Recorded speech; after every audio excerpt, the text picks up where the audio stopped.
Hello guys, good morning. Dito na naman tayo sa okrahan natin. Mag-harvest na naman tayo. Malalaki na naman. Kahapon lang kami nag-harvest guys, pero malalaki na naman yung bunga niya. Oh, yan. Kailangan pa natin ganyanin yung dahon niya kasi makapal yung dahon niya. Marami na namang bunga.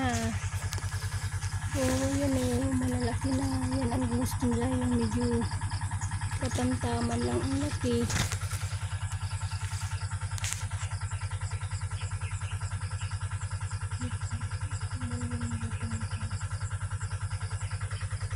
Ayan. Magkakapal ang dahon.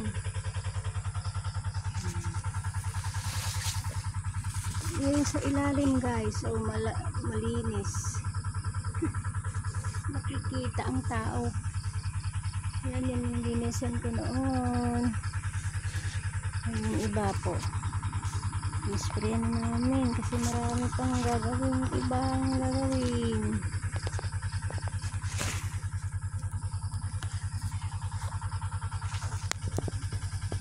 Dito po ako sa okrahan.